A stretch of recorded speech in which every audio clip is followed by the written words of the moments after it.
One summer, the church we were attending was having a revival. A man named David had a message and hosted nightly meetings. His meetings fed us unlike anything we had ever experienced. He was literally taking our hand, walking us through how to move in the Spirit.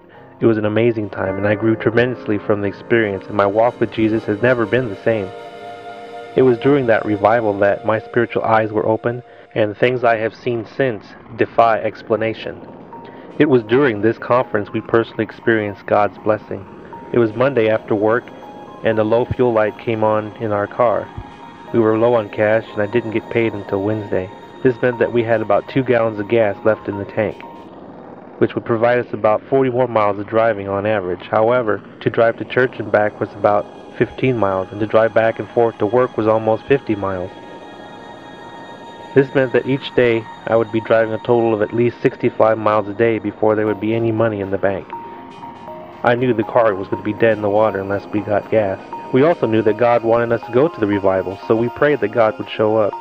We prayed that God would provide the money to get some gas, but as Monday night turned to Tuesday morning, I didn't receive any money.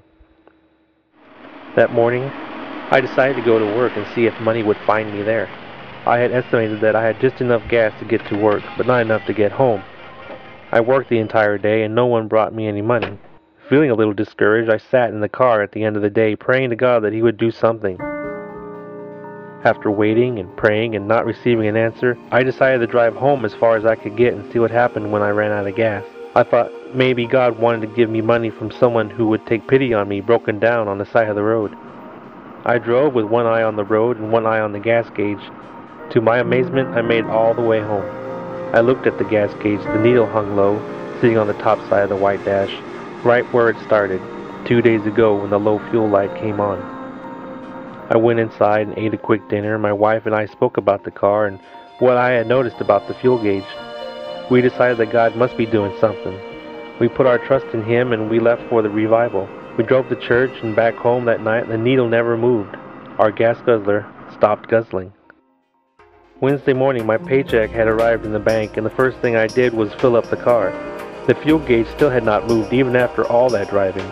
When I filled the tank, I discovered that there had still been 2 gallons of gas in the car. It was at the 2-gallon mark that the low fuel light comes on.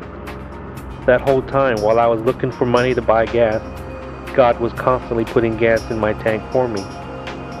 He didn't answer my prayer with what I wanted, but He did answer my prayer with the perfect answer to our need.